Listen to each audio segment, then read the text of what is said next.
இது எனக்கு மட்டும் தான் நடக்குதா இல்லை உங்களுக்கும் நடக்குதா? அதாவது முதல்ல நான் வந்து எப்பவுமே என்னை சுற்றி பசங்க இருப்பாங்க. இப்போ யாருமே இல்லை, தனியாயிட்டேன். முதல்ல அவங்கள நான் ரொம்ப நம்பிட்டு இருந்தேன்.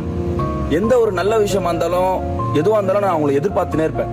ஆனால் இன்னைக்கு நான் யாரையும் எதிர்பார்க்கல. நான் அவங்களை எதிர்பார்த்ததுனால அன்னைக்கு ஏமாறது தான் மிச்சம். இன்னைக்கு எனக்கு பிடிச்ச மாதிரி நான் இருக்கேன், எவனையும் எதிர்பார்க்க தேவையில்ல.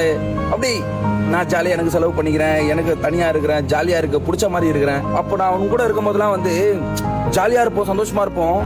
ஆனா ஒரு டைம்ல வந்து டக்குன்னு அவனுக்கு வந்து மச்சா நான் கிளம்புறேன் மச்சா அப்படின்னு சொன்னா கூட ஏய் கூட ரெண்டு போடா, ஏய் இருடா போறேன், நான் பொறுமையா போறேன், வீட்டுக்கு தானே போறேன், நான் தான் போறேன். இப்பெல்லாம் வந்தாங்கன்னா சரி மச்சா நான் கிளம்புறேன் மச்சா, 1 hourல கிளம்பிடுவானுங்க. சரிடா ஓகேடா பைடா அப்படின்னு அமுச்சு விட்டுறது.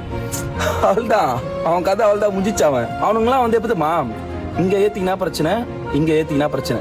வண்டியில ஏத்திக்கின்னு அவனை எங்க இறக்கி விடணுமோ இறக்கி விட்டு ஓகே மச்சா bye bye, today jolly tomorrow காலி. இந்த உலகத்துல எல்லாமே நல்லவங்க தான். நம்ம அவங்க கிட்ட எந்த அளவுக்கு பழகுறோமோ அந்த அளவுக்கு மீறினால் அமுதமும் நஞ்சு. எல்லாமே ஒரு லைஃப் வரைக்கும் தான் ஜாலியா இருக்குது, அதுக்கு மேல எல்லாமே காலியா இருக்குது. அதை நம்ம தான் ஃபீல் பண்ணணும், நம்ம தான் ஓடணும், வெறித்தனமா ஓடணும். எவனோ வந்து தண்ணி பாட்டில் கூட கொடுக்க மாட்டானுங்க. இவன் கடைசி வரைக்கும் வருவான், இவன் கடைசி வரைக்கும் வருவான், இவங்க கடைசி வரைக்கும் வருவாங்க. கடைசி வரைக்கும் சுடுகாடு வரைக்கும் தான் வர முடியும், அதுக்கு மேல தனியா போகணும் மேல.